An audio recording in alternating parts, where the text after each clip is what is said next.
Good evening, ladies and gentlemen, and welcome to Tales from the Inside. Now, please welcome your host, Miss Angela Sawyer. Hi. Very nice to talk to you guys. Thanks for being here. If you have never seen us before, this is a storytelling show called Tales from the Inside. It used to happen in my living room, and now it happens on in Computerland. And we've been doing it for, I think we're at 4 months now, which is very unexpected. I expected it to last 1 week. And that means that I have now told every single thing that has happened to me into the face of my computer, and no other things have ever happened. I have gotten some bad therapy feedback, and I feel like I'm down to like just telling you about what cereal I ate in the morning. So I've decided that I'm going to start over and start back with my whole, like, go back to the top of the slide and see what stories I've got saved from long ago, and we'll see how it goes. And I feel like none of the people who were here in April, I'm not going to finish that sentence because it would sound like I thought they died, which I don't. But I feel like I definitely am talking to different people. And I'm very excited for our show. I've got lots of I've got some storytellers, a couple comedians, I've got a musician, and I like having lots of different people on the show. Because I feel like stories are things that happen to everybody and that they can be told in a bunch of different ways. We all have them. And I think it's one of the nicest ways that you can kind of like directly download somebody else's point of view. And it's just a great way to connect to people. And I don't know about you guys, but I need that more than usual. Today I'm going to tell you about a time that I was a princess. I am a 50-year-old fat white lady. And so I don't feel like a princess very often these days. I've moved over into the like woman that feeds Snow White the apple category. That's my lady that's inside my brain most of the time. But one time when I was 20 years old, a long time ago, a gentleman locked himself inside a room for 3 days just to get my attention. Very exciting. Very exciting. Ooh. So, uh, so this is about then. So I went to. I'm originally from Denver, Colorado, which is super nice, bland place where they have really nice weed laws. They need them because nothing happens there. It's a place where everybody looks the same. Everybody is the same religion. It's called hiking. It's just a really simple place. And I moved when I was just under 20 years old to Lowell, Massachusetts, which is a place where the main activity that I did was I walked around with other kids and found buildings that didn't have all their windows broken out, and then we threw rocks at them to try and break out the rest of the windows. That's what we did there. So it was a place where it felt like nobody was watching you, and that was a nice antidote to where I grew up. So I went to school there. I went to college there for philosophy, which if you did that, don't tell anybody. No one likes that. It makes people feel bad. Just makes people feel bad. Just keep it to yourself. And as you can imagine, not that many people decide to go to, nobody goes to philosophy class in Lowell. It's just not what happens there. So there were only a few kids in the class, and there was one kid in the class.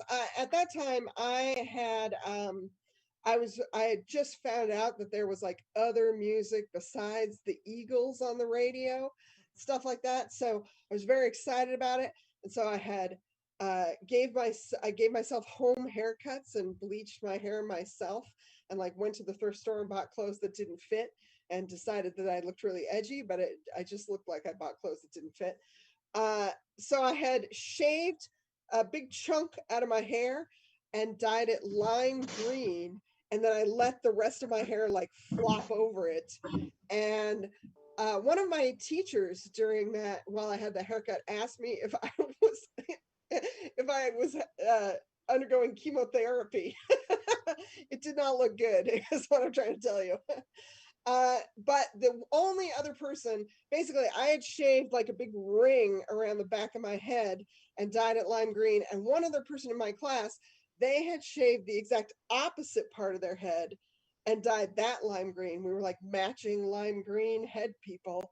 And so we got along immediately.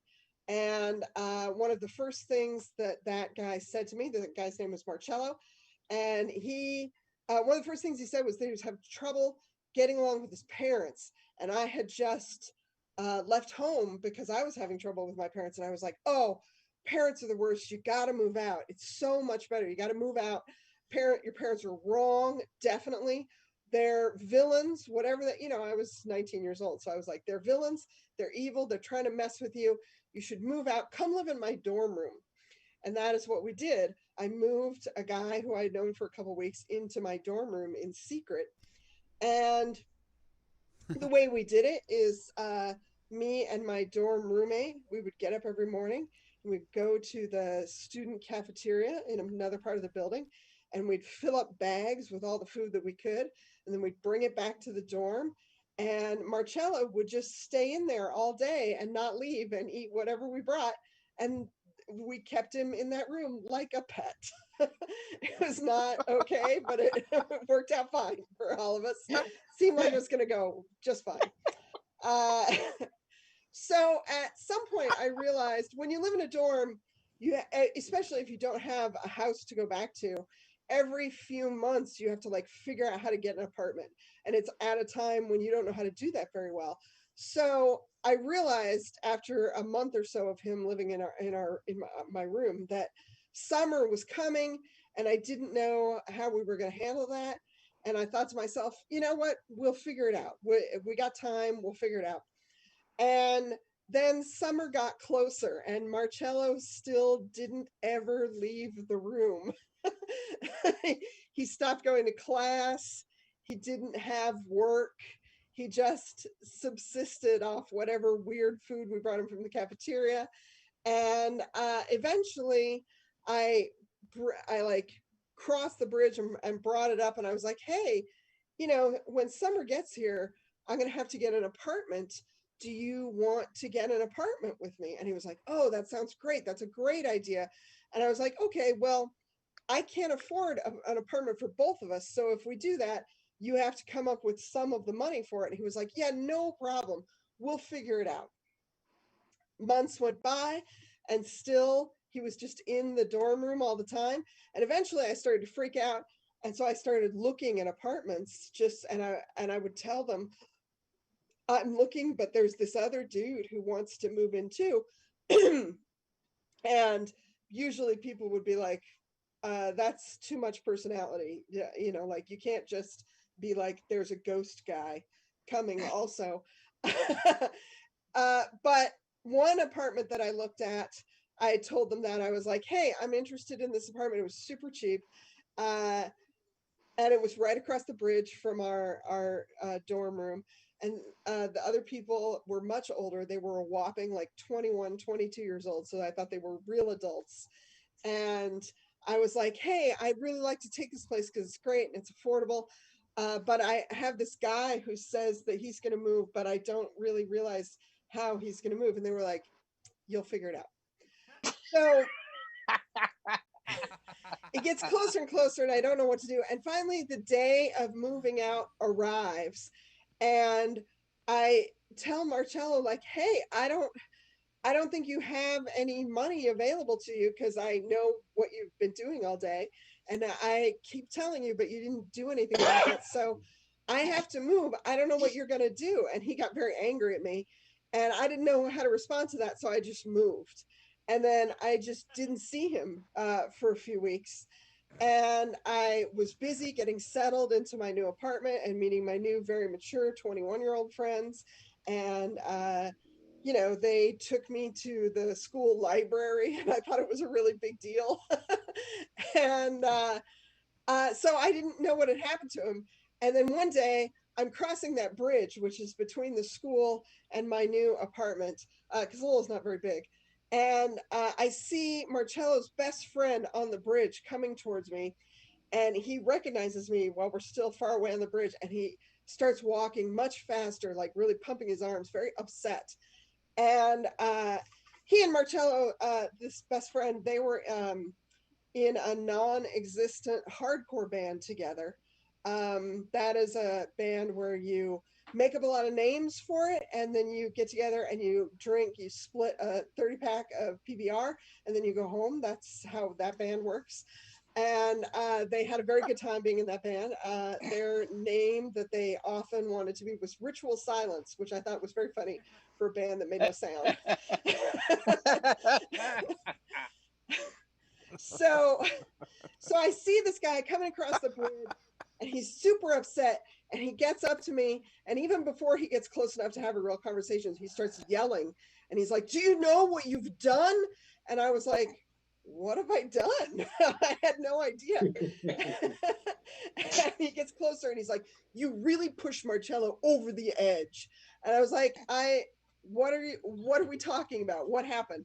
And he told me that Marcello had locked himself inside the student radio station. He had been there for 2 days, locked inside the station, inside the on-air studio, and he'd been playing the same song over and over and over again, just like playing it and playing it and playing it.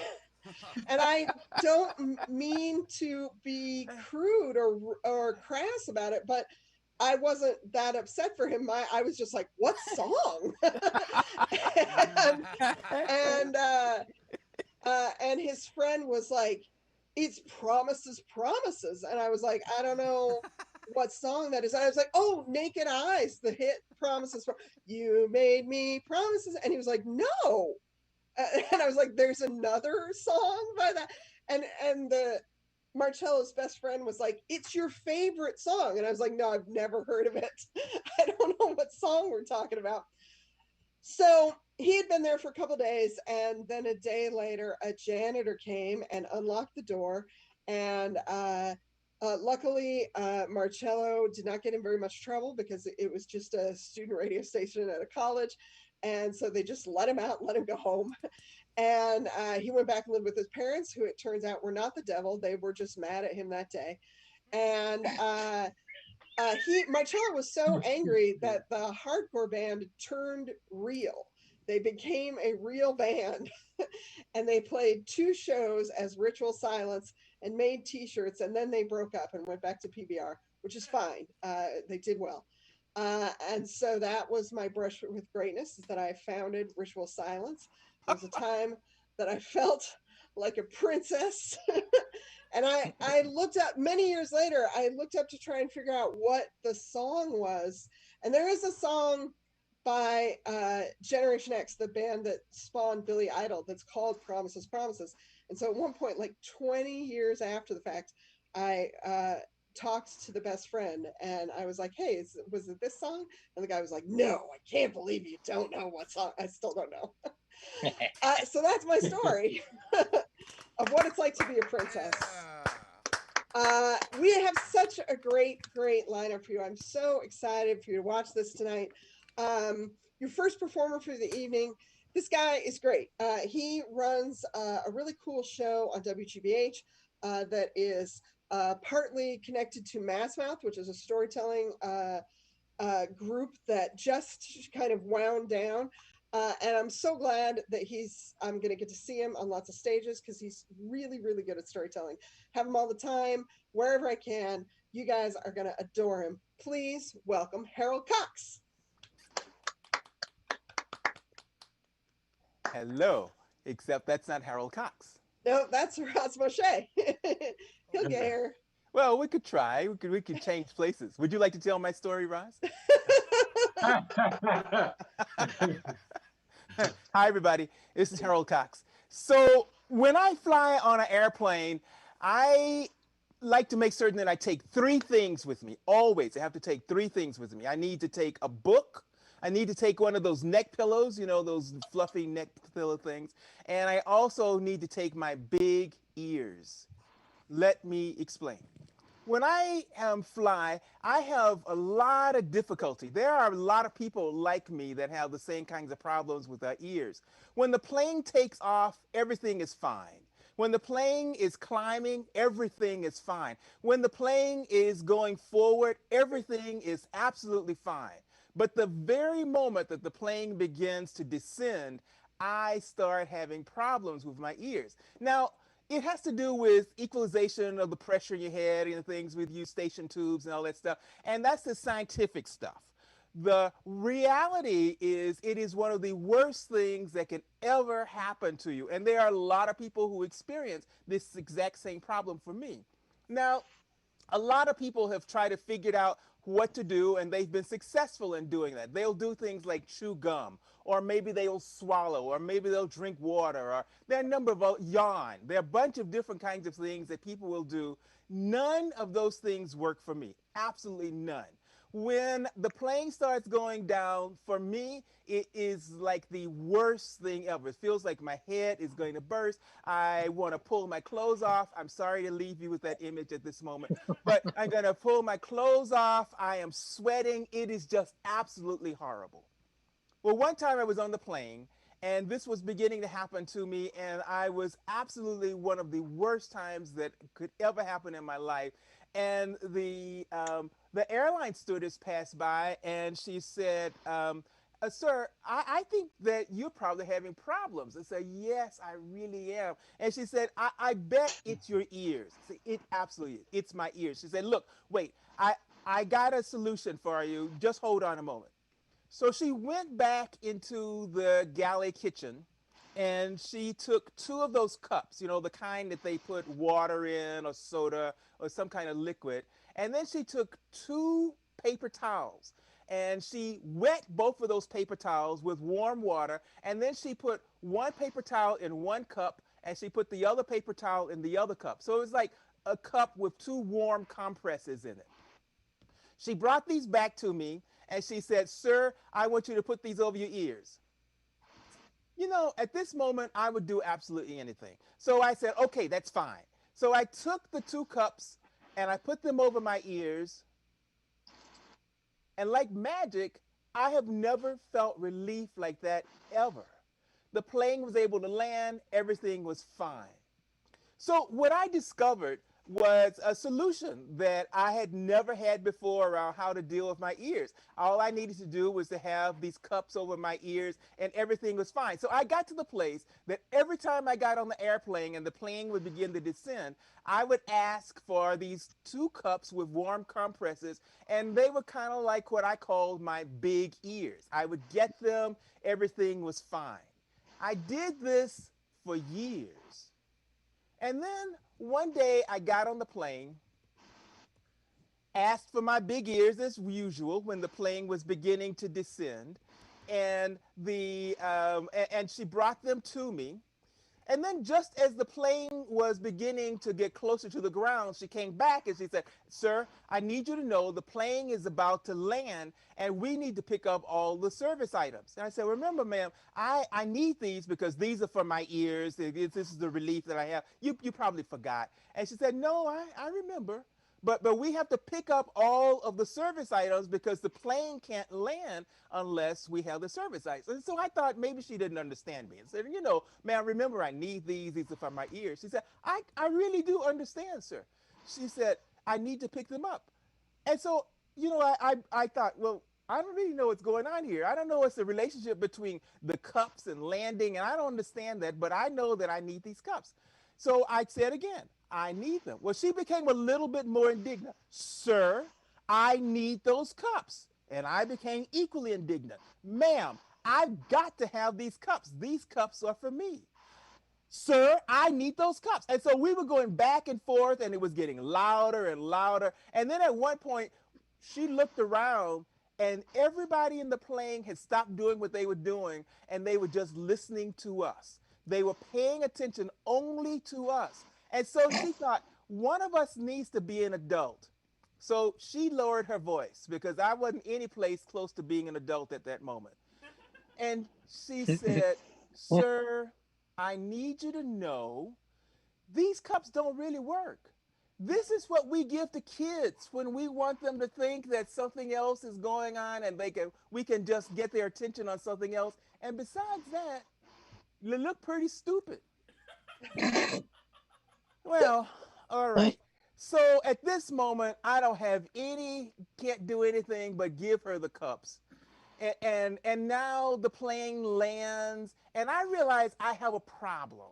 And the problem is she has taken away the thing for me that has always worked. I know these cups work for me, but I can never get on the plane and ask for them again because I don't want to be the person in seat 22D that when they're in the back and they say, customer in 22D, those cups don't really work, but let's have a good laugh. I don't want to be that person. So I decided I got an answer. I'll get my own cups. So I started buying my own cups. And I would take them on the plane. And at the time the plane was beginning to descend, I would bring out my own cups. Now, I didn't always have the warm compresses, but I found that I didn't always need it. And it absolutely worked just perfect. I did this for years. And then one day I was running late. I was just, nothing was going well. I had to get on this plane. I didn't have all of my toiletries. I didn't have cups. I didn't have anything. So I ran to the store. I bought a whole bunch of stuff. I didn't really have time to pack it properly. So I just threw all of these cups, all of the toothpaste, everything in my bag and said, it'll be okay. I got on the plane. Plane goes up, plane goes forward, plane begins to descend, and I pulled out my cups. I'm fine, except the woman sitting next to me is having problems. See, it is something kind of strange sitting to a man, especially a big man that has cups over his ears. And it's a very odd thing to kind of watch. And this woman was looking at me, but she was trying not to look at me. I could tell that she was very uncomfortable with what was going on. I knew that I needed to say something to her. I could tell that she was just really uneasy. And she was staring at me, and I was staring at her. And so finally I said, "Ma'am, would you like a cup?" And she just stared at me. And I thought, oh my gosh, I don't know what has just happened. But she just continued to stare. And I said, okay, well, let's just see. And she said, yes, I would. And I thought, this is great. I had extra cups in my bag. I took the cups out and she put cups over her ears. Now we have two adults sitting next to each other with cups over our ears. And everything is fine, except next to her, there is a man that is looking at this woman wearing cups over her ears. The man was out of his mind. He started looking around the plane to see if there was another seat that he could sit in. He was staring at her, but trying not to stare at her. And then he looked down at me, and I had cups over my ears. And the man just looked at me, and he said, "Can I have some too?" And I thought, this is great. I have extra cups, and I pulled out cups and I gave them to him. Now, I don't know if these people know each other. I don't know them, but we got three people sitting next to each other with cups over our ears. The plane landed. We took the cups off. We got out of the plane. We never said anything to each other. And now when I get on a plane, I like to make certain that I always have a book. I have one of those neck pillows and extra cups, because I know why I need the cups. But I have learned that sometimes other people need big ears too. Give it up for Harold Cox. So great. Woo! One person at a time. We're going to get them all. That was fantastic. I appreciate it so much. Thank you for coming. Okay, I've got more storytellers for you. So we've been running the show now for a few months, and behind the scenes, the Comedy Studio has been nice enough to put it together, put it on their website, and they make it all work so that I don't have to figure out how to press any crazy buttons. And I appreciate that. I've been in the chair where you press the buttons for other people, and it is thankless. But luckily today we've got time to have one of the people who usually helps us out with tech come and tell a story. He does stand up around Boston, and he solves problems for stand-ups around Boston constantly. It's very, very funny. He's so much better at video games than me that I can't understand what he's doing when I watch him play them. He's very, very funny, and I think you're going to like him a lot. Please welcome Eli Levy. I have officially replaced doing stand-up comedy with playing Grand Theft Auto Online, so way more rewarding. Growing up, I was always a good little boy because I always thought my parents were the strictest parents that could ever live. Like, let me put it, one time I lied to them about going to a meeting with my physics teacher, and I wasn't allowed to leave the house for an entire year after that. And I mean that, literally. Like, there were alarms around my windows. Like, I couldn't go hang out with friends. I couldn't do anything except school and be home. And it was a very, very rough year. And I had to keep my bedroom door open the entire year, which made it very hard to grow up, so to speak. And so I thought my parents were very strict growing up, and I didn't smoke, I didn't do drugs, I didn't drink alcohol until like the very end of my senior year. And so the first time I decided to like drink with friends or like get high with friends, we thought it would be a good idea to ask my older brother, who is 21. We thought it would be a good idea to ask him to buy us alcohol, buy us a bunch of alcohol so we could drink at my friend's house. And I asked him, and he said sure, and he picked it up. We got like a bunch of stuff. We got some vodka, we got a bunch of beers, we got Mike's Hard Lemonade because I didn't think I would like beer. So my friends got me Mike's Hard Lemonades, which I will say are very delicious. I have no problem with those drinks. But we got everything, and my brother delivered it to us at my friend's house and left it with me. And so I put everything in the trunk of my car. I got it from his car, put it in the trunk of my car. And then my friends decided would be the first time that I would smoke weed. So I went in one of their cars, and we drove to a parking lot somewhere in the middle of Memphis, Tennessee, and which is the perfect place to smoke marijuana, by the way, is like 10 feet away from your high school in a parking lot.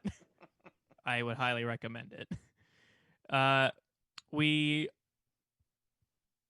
We're like passing this pipe around, and when it finally gets to me, for me to take my first ever like hit of marijuana ever, my first hit of weed, I take it in, I get super high, I cough it all up, and then immediately I get a call from my parents. Oh. Immediately. I answer the phone. They say, Eli, did you get alcohol from your brother? And I'm sitting there just looking at my friends who are all staring at me in the back seat. And I can't lie to my parents. They have instilled just honor and honesty into me by grounding me for an entire year. So I say yes, like an idiot. I still think the correct answer would have been no. and just see what would have happened. But I said yes. And what had happened is my brother felt so guilty about buying his younger brother alcohol that he narked on himself to my parents. Which I gotta say was not the best strategy. I can't say I would have done the same thing. So they said that I had to come bring back all the alcohol. I had to bring everything back. So my friends were very angry at me and drove me back to their house, where I got into my car with all the alcohol in it and had to drive back to my house, where my parents were like waiting outside the front door. And they made me bring all of it inside. And then they said, yeah, take some with you, but don't do that next time. And then they just let me go back to my friend's house and get drunk and high. So, and that's when I realized that my parents were actually cool as fuck.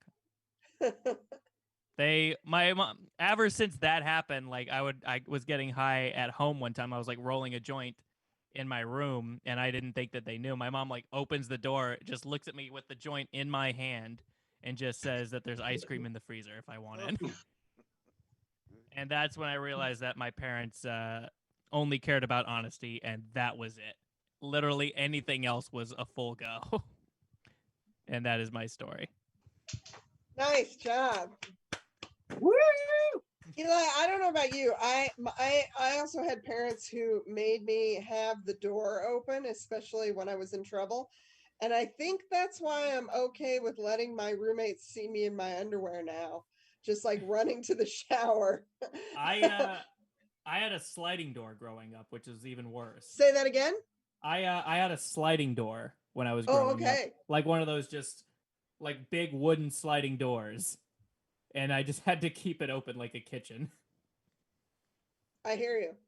I want to tell you guys about the time I was the most too high. I've been too high pretty much every time I've ever been high, because you can see by me that that's what happened. But one time when I was hanging out at a later radio station. I stuck with radio when I went to a different school.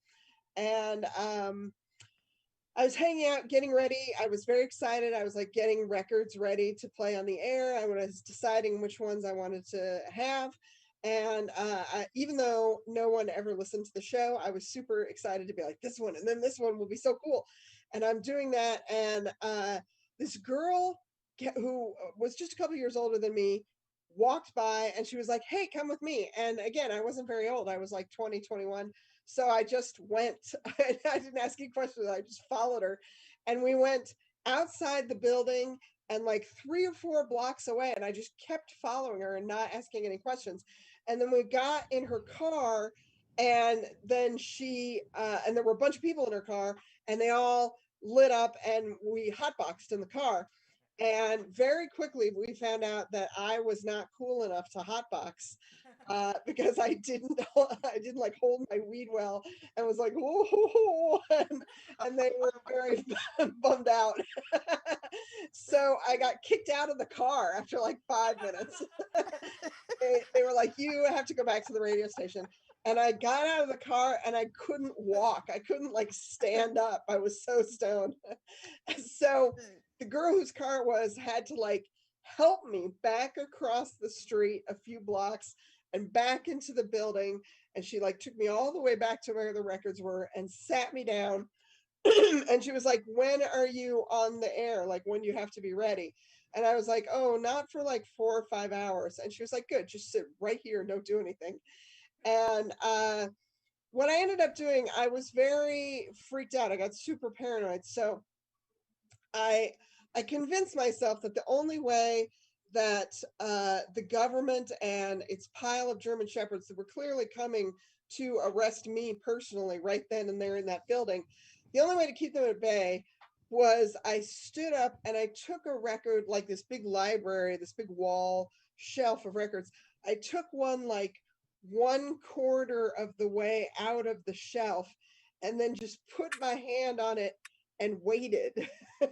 And I thought, if I just stand here like this, when someone comes in the door, when the German Shepherds all come in to arrest me, they'll think I'm doing something normal. And then I just stood like that for like 4 hours. And then it was time to get ready and to go and play the records on the air. And I did okay, I thought. And then a couple weeks later, when I went back to the radio station, somebody else came up to me. They were like, hey, here's a cassette of your last show. I can't tell what's going on. It seems like maybe there's a speed problem. And I played it, and the whole time I was like, eh? Yeah, I was a complete moron.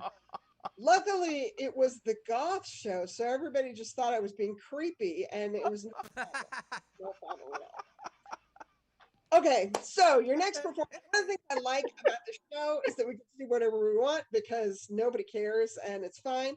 And I like having people who tell stories with things other than words, which I think, I think everybody has a story, but I also think that you can have stories of every size. There are stories that are sentence long, there are stories that take years to tell. And then there are some stories that are told with pictures or with sounds or with other things. So I'm very excited to have one of my favorite musicians on the show. I've been seeing this guy play around New England for years and years. For those of you who like that sort of thing, he's played with William Parker and William Hooker. He is a fantastic saxophonist, and I'm very psyched to have him blow your minds. Please put your hands together right now for Ross Moshe Burnett. Woo! Woo! Hey, thank you. It's good. I like playing the music in a variety of contexts, and I like when all the disciplines come together, the spoken word, narrations about life, and the music. I mean, these are not really separate from each other. I agree. It's like it's all jazz. Even the story about Eli's parents, they reminded me of my parents too, In a way, when you kind of have that kind of parenting style, is kind of probably less trouble. I think probably a lot of the trouble begins with the hypocrisy and, I mean, I'm not an expert on these things, but but Angela, I want to thank you, and Harold and Eli and everyone else.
Ross, thank you so much.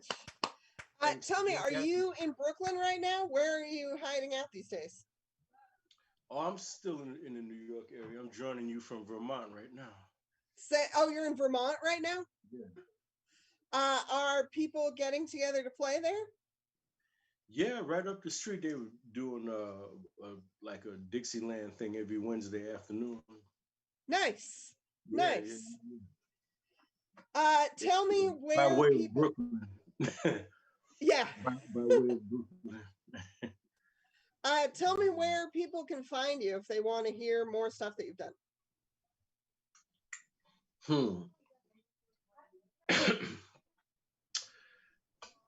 You can find me right on my Facebook page, and I'm going to be organizing a series of weekly Zoom jam sessions, and so the invitation is going to be mutual because it's going to be a jam with words, music, and everything, like a jam, That sounds great.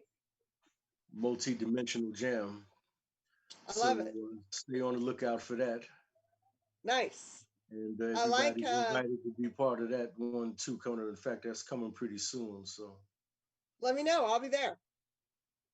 yeah. I will. I appreciate it. Yeah. This is really cool. I need to hear more of. Sorry, go ahead. I interrupted you. No, I'm just saying I enjoyed hearing all the stories and everything. You know. Thank you. I enjoy hearing it when it sounds like you swallow a couple of planets into your saxophone there. It's pretty great. Yeah. That's my zip code. Good. Nice. That's a good one to have. Cool. Space is the place. That dude locked himself in a radio station. That's good, man. He didn't find the space, even though he went to the place.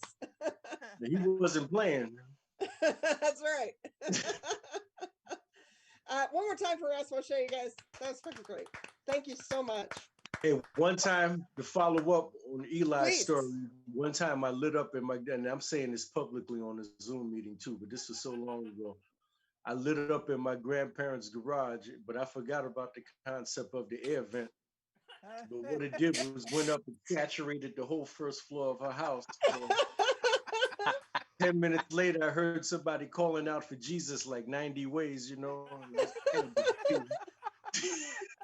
He said, "Oh, my sweet Jesus, oh, my dear Jesus, oh, my dear Jesus." I said, "Damn, how many, you know?" He rattled off a whole list. That's beautiful. I'd get it done one way or the other. But it was cool. Nice. After that story, they were less, you know, less strict, I guess, you know. It was good because they didn't end up experiencing any kind of trouble or weird kind of behavior or nothing. So I guess, you know, Long time whatever that ago, means a friend of artistically. mine used to have a fake movement that he wanted us all to be part of called Acid Now, where Mhm. the idea was you would dose your parents to make them better people. Jesus. So I'm glad that you were an inaugural member. It sounds like you got it done. Yeah, yeah. Awesome. That's the first time I ever told that story, man. I won't tell on you. There's All right. worse things going on in the world. There are. So our next performer, very excited to have him. He is about to start teaching a comedy class at the PAC in, I think that's in Los Angeles, but the classes are online, so you can take them from anywhere. He is one of the funniest people to ever come out of Boston. He is. There's lots, but I like him best. He's very, very funny, and I can't wait to hear what he's going to say. So put it together right now for Gary Peterson. Thank you. Thank you very much. I'm, of course, moved by the music, but as Angela more than anyone knows, I only get introduced after woodwinds. So I think just to cleanse the palate, that I'm gonna.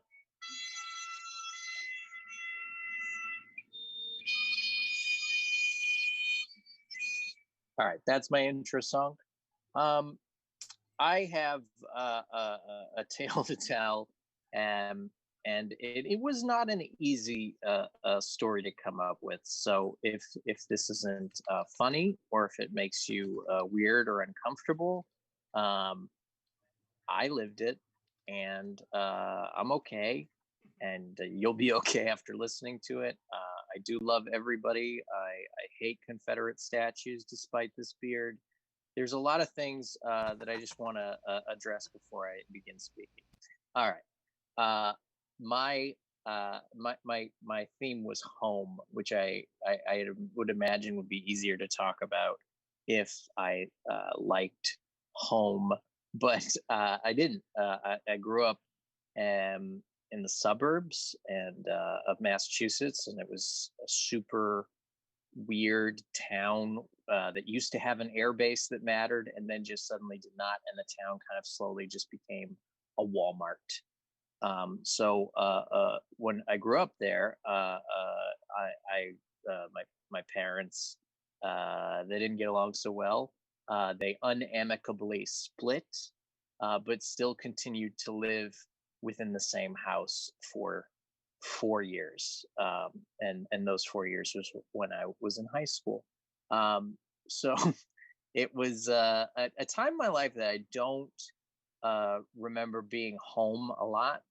I was always out. I was always sleeping on kids' floors or in friends' cars, and it was I would always want to hang out with people because I never wanted to be home, and nothing funny about any of that. But what I would do, as many kids do, is they begin to act out for attention when they're deprived such in their nurturing environment. So I started trying to like make videos with friends and trying to start to be a comedian, and had no idea that it was even a job, that it was even a thing. It wasn't on the list of, like, in public school they talk about like prepping you for the real world, but there were more like prepping you for the lower middle class. It was like you can either learn a vocation or you can go be a teacher. Those are the only things that are out there. So it was very limiting. And then when I found this whole world, it was like, oh, people will pay attention to me, and they'll smile when they see me, and it feels good. So naturally, I felt like the stage felt more like at a home place. Like I felt more alive, more comfortable, more myself than anywhere in my life. So I started to, after high school, I started to go to comedy clubs. I was underage, so I would sneak in the back and I would lie about my age. I would, I was already bald, so it wasn't a stretch. It was, I've always looked like roughly 36, but since I was 18. So the only thing that would give me away would be like the act was the typical thoughts of like an 18-year-old to be like, oh, you ever watching porn? That's cool. Like really no substance. It's just things that I've seen. Isn't sex weird? No, it's not. It's just weird to me because I really haven't had a lot of it at this point. It's when you watch a young comedian, it's very frustrating and weird. And I remember getting the first like out of high school unsafe open mic spot at a place called the Vaults. It was Dick Doherty's comedy club in a basement, formerly a bank vault. On this night, it was the open mic night. There would be what felt like several thousand performers, but really, I would say the list was probably maybe just 100 people doing 7 minutes each. Some never to be seen again. Some were accountants that thought they were clever and they had their egos crushed and then never came back.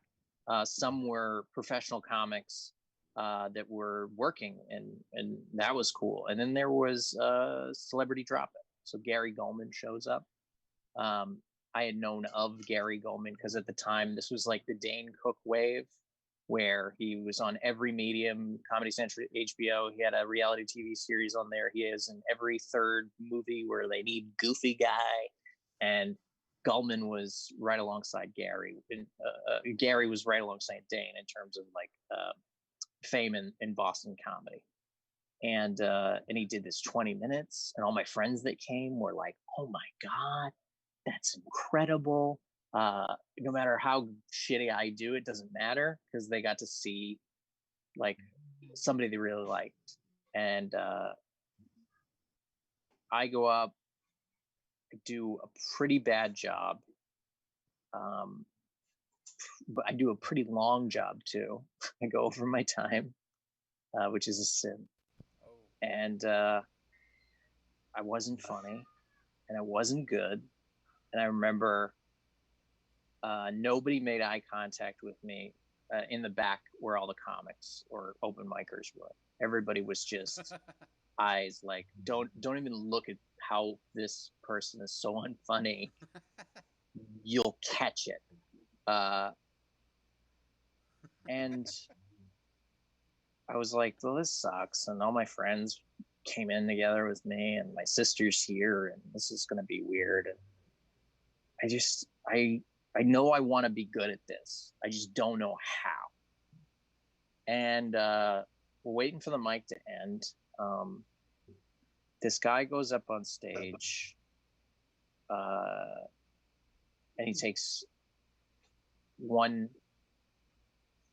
like long opening pause and just starts to slur like blah blah blah, and everyone there is like but he knows the host and he knows everybody. Everybody's like kind of watching him because they know this guy, and he is fucked up. He sees my sister and he goes over to her table, like with creepy eye contact. My sister's boyfriend at the time, soon to be no longer, which is not surprising after this, does nothing. As this guy goes to sit, like straddle my sister, who I brought to the show. My sister is a 5'2", nice, very polite person, probably the hardest working person I've ever had in my life, and always biggest supporter. I did nothing. I was not realizing, or was too scared. I was like 18, like wide-eyed watching. And he goes to throw his leg over my sister, and she punches him in the face and simultaneously throws him over a table. Yeah. They throw the lights on and say the show is over. And they tell everybody, just get out. Don't even worry about your checks. Just get out. Everybody get out. The guy's on the ground. A comedian named Mike Whitman came over to try to help him. And I will never tell you who the name is of that person because he's very famous now. But I will say that he is a very different person, and he has gotten help, and he is doing great. When I left there, all my friends were so riled up and insanely distracted by what happened at the end. Nobody realized how unfunny I was. And I wasn't grateful for it, for the distraction at the end, but at least like it didn't kick me on that night where I probably, if I wasn't nurtured a little bit, probably just would have quit. And as weird as that whole story is, I do remember going to the Comedy Studio several months later and feeling and watching the show on a Sunday. Aaron Judge's Sundays, Gary Goldman closed it with April Macy opening, along with a few other comedians, Sandy Asai, Dan Couchman, a few others that have quit and now have happy lives. I remember going to the Comedy Studio and being like, I needed to see this place to know, like, this is where comedy feels right. This is like home. And that's my story. Thank you. Give it up for Gary. A scathing indictment of Mike Whitman. Thank you. I appreciate that so much. It's really, I think comedians have a hard time finding a place where they feel like home, and they have to make it themselves a lot of times. So a lot of us have to make it ourselves. And, but you got there, you did it. And so much so that you make home for other people from time to time as well. And I appreciate that. Absolutely. I've got one more storyteller for you guys. I'm very excited. We've had a lot of great ones. And our final performer, this guy is extremely funny. He's often at the Comedy Studio that Gary just mentioned, and he's been in a bunch of festivals all over the country. He's also the king of 4 a.m. Twitter, which I recommend you stay up for because he's very funny on it. And I don't know about you, but I woke up for the day at like 7 o'clock the last 5 months. So 4 a.m. Twitter's been the best thing that I could have happen. He's really, really great. Please put it together for the very funny Lamont Price. Hey, yo. Thank you. First off, let me just say, Gary, your beard is spectacular. Thank you. It is glorious. Whatever you're doing, keep doing that. So I wasn't sure, like, what's the vibe of the story? So I know you said that it should be somewhat TV related or something. And well, I just know that you like TV, and so I thought it was just to talk a about theme. things you like. Okay, I just thought it was a theme. Well, so I have this sort of story. All right, so when early on for me in comedy, big night to do stand up, what we knew we could always get on usually was Thursday nights at Nick's Comedy Stop in the Theater District. And that's when, like, Kevin Knox, the late great Kevin Knox, would host most Thursday nights, and he was amazing. And then he'd go up and he'd murder for like 10 minutes, and then he'd be like, "Give it up for Lamont Price," and then I get up there and you guys have been to Walgreens, so we just like knew because his energy was so crazy, and you just didn't know who you were yet as a comic, but like we needed more stage time, basically is what I'm saying. And so back then, like me and my friends, we would always go down the street to where they have the Blue Man Group, the theater there. I forgot the name of that theater, but they had karaoke night, and we go every Thursday, and it was always fun. It was always fun. It was a good time to hang out. I was new to karaoke at the time. Hadn't done it a lot. My boy Jonesy loved it. Always doing karaoke. That was his. He'd get up every week and he'd sing a different Pearl Jam song. Like that was his whole life. And I would go and I would just try to find anything that sounded good coming out of me. And we'd always, and also, dudes were trying to meet ladies. So it was a great place to get turned down when we go there. It was always like, yeah, I'm getting turned down tonight, baby. So but it was like a mission. Like that became our thing. Like there we do a 5 to 7 minute set at Nick's, and then we go down the street and we strike out repeatedly with women, and then we go on stage again and do karaoke. So it wasn't stand up, but it was another chance to get on stage in front of people and sort of kind of get more comfortable. And that was always fun. And that's how the nights always were like me trying to find a song. How can I impress somebody by singing my song? And then inevitably going home by myself. So one particular night, we go down there and same routine. Walk in. By the way, if you've never been to a karaoke night or one that was consistent, you have to understand that is an amazing subculture. Like it is. If you've ever seen 8 Mile, think 8 Mile. I'm not kidding. I'm not kidding. It's another world. Like competition. I was always an open micer at karaoke night. There were some serious competitors there. So going in this Thursday, I sit down. I immediately go to the book. I'm like, what am I gonna sing tonight? Okay, I'm flipping the book. All of a sudden, I hear a couple people go, yo, is that who I think it is? And I look up, and in walks this actor named Eric Stokes. Now, I don't know if you're familiar with that actor, but if you're not, I think most notably he played the disfigured teen in the movie with Cher called The Mask or Mask. Anybody familiar with that movie? Oh yeah. He had that face. I remember when I saw that movie when I was a kid, and I couldn't eat scrambled eggs for like 6 months. Fucking done. Scrambled eggs was off the menu.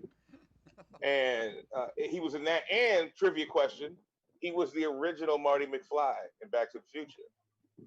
They actually shot like half the movie with him, and then they fired him. There's footage on YouTube if you haven't seen it. Yeah, real footage. It was a much different Marty McFly too. Like he was all serious and shit. But anyway, he comes walking in, and I'm like, "Oh, that's cool." I thought it was cool. Like, "Oh, that's cool." But, I wasn't gonna be a bitch about it. So I was like, "Nah, Eric Stokes, whatever." Back to the book, right? Looking through the book, and then like 2 minutes after that, the whole place gasped. Like, I look up, see what was going on. Elizabeth Berkley, aka Jesse Spano from Saved by the Bell, came walking in. If you know who I'm talking about. And now I'm a kid who grew up watching Saved by the Bell. I never missed it. Every Saturday morning at noon on TNBC. I never missed it. And now I'm like, oh shit. Because she was technically the third hottest girl on the show if you want to judge people. But I'm sorry. She was unbelievable. And now my ego was such that I'm thinking, oh, this is it. Oh, let me get back in this book because I'm going to sing a song. She's here hanging out. She's going to be impressed by the song. And I'm going home with Jesse Spano. In my heart, I knew this to be true.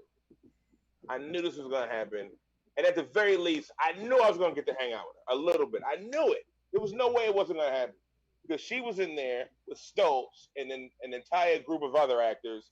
And they were all in a play. They hung out all night. So I knew eventually I was gonna get company with this young lady. So I found the perfect. I'm like, oh, this is the song. This is the song. It's gonna make Jesse Spano fall in love with me, and it's gonna be the story of the year. I found a song, I put it I gave it to the DJ. I go, you just let me know. I was doing my hands like this, like a supervillain. I was like, you let me know when I can go up and I can kill it. So then my boy Jonesy, he goes, hey, yo, Al, come outside. I run outside. He goes, look at this guy across the street. There's this little old guy across the street trying to get into the building next door. And the building was locked. And it was hilarious because this guy was clearly drunk. And then we figured it out. We're like, wait a minute. I'm pretty sure he's looking for the hair. So we yell over to him like, yo, I think you want these people here. I think your party's in here. And this guy comes walking across the street, drunk as hell, sideways. I promise you, it was Richard Dreyfuss. Richard Dreyfuss, wasted. I mean, this man was gone. If you quizzed him the next day about that night, he wouldn't be able to tell you anything. He comes in there. You want to talk about a guy who got into the moment? This dude was killing it. He was hanging out with people. He was mingling. He got on stage, and I swear to God, he sang like 5 songs. 5 songs. I mean, he was like, what's the dude? Tony Bennett. He was doing with the mic, swinging, and he comes in there, and I was hyped to see him. And at the same time, I was like, he's bumping me. I'm gonna go later. He's fucking the vibe up, but I'm happy. Like I'm saying, I'm like, yeah, he's winning the shark bites. Like he's killing it. But at the same time, I'm like, I'm not gonna get on when I need to get on when I'm feeling it. At this point in the night, we had decided as a group to call her Spano. She's just Spano. So one girl that we knew came out of the bathroom, and she comes running over to us. She's like, guys, you're not gonna believe this. Spano's in the bathroom right now, and all she's doing is checking herself out in the mirror and making sure her stomach is flat. And we were like, what? And then she came walking out of the bathroom, and she's walking toward me. She's coming right to me.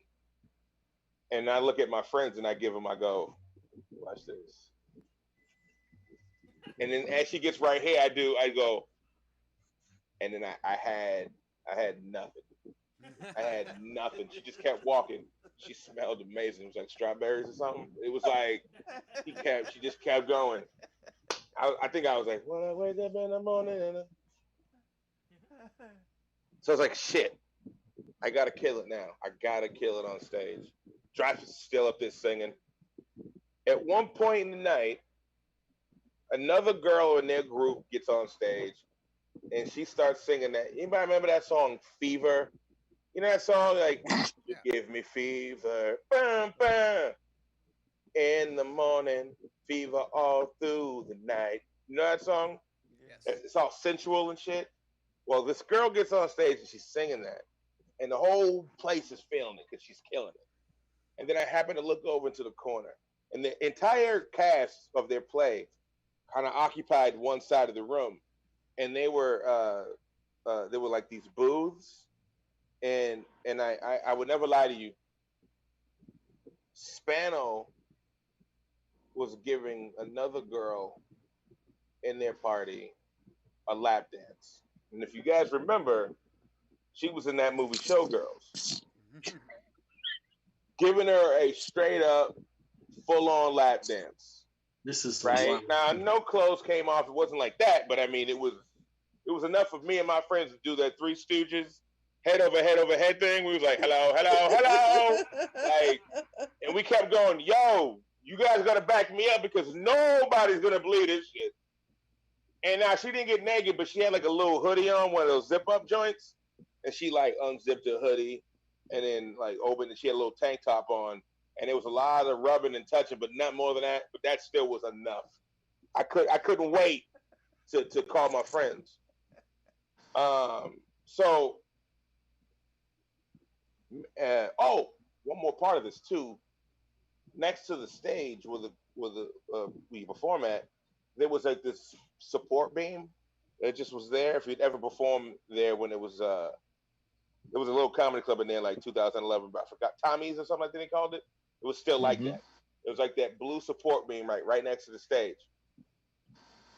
Spano, God is my witness, worked the pole. I don't think I'd ever been worked up like that in my life in person. I think maybe 5 minutes after that moment, the DJ goes, Lamont Price is up next. And I've never been more ready to do something. Because I know she's ready to rock. Now, if I can just, all eyes are about to be on me. And I had it all set. It's going down. I get on stage, I get to the mic, I look at the DJ, I give him the, let's do it. And as I do that, I look back, I look up just in time to see Jesse Spano leave with Eric Stoltz. Walked out. I didn't even get a verse before she walked out. I was so devastated. I didn't want to perform anymore. I just wanted to walk off the stage, but it was too late. Everybody was looking. Richard Dreyfuss was still there. He gave a fuck. He was like, "Come on, baby." But I just didn't. My whole plans have been foiled. Anyway, at that moment, I proceeded to sing the saddest version of Afro Main's "Because I Got High" that you have ever heard in your life. And that's my story. And it's 100% true, by the way. 100% true. Give it up for Lamont Price. Foiled by scrambled eggs. Scrambled eggs ruined my Should've whole gone on life. with Richard Dreyfuss. God damn. I can't listen to that Frasier theme song ever again. That was amazing. Thank you guys Thank you. so much. That's our show. We did it. Thank you very much for coming. Thanks to the Comedy Studio for putting us on. We'll be here next week with more. And the Comedy Studio has shows on their webpage, I think every single night of the week. There's one on Saturdays. They just started doing Kathy Ferris' show as well. So make sure you stick with the schedule. Check them out. Thank you so much to everybody who came and performed tonight. It thank was you. one for the books. Yeah, thank you guys very, very much. Thank you for having me. Thank you. everybody. Really appreciate it. This was a great one. Have Richard fun. Dreyfuss, See you wasn't soon. he in Jaws? Yes, he was in Jaws. He was never the same after that movie, man. Something happened to him in Jaws, man. He took it all out on us that night at karaoke. I'll tell you that shit.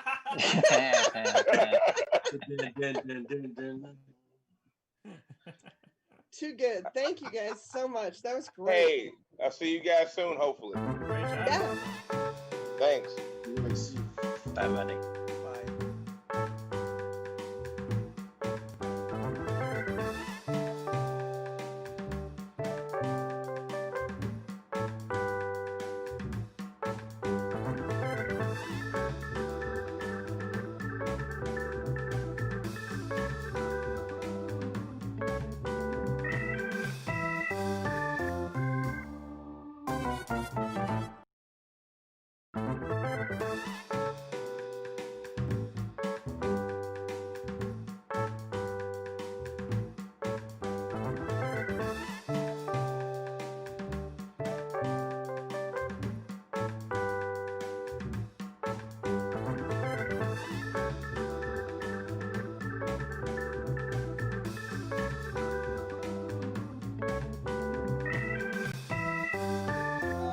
Ooh, pizza's here.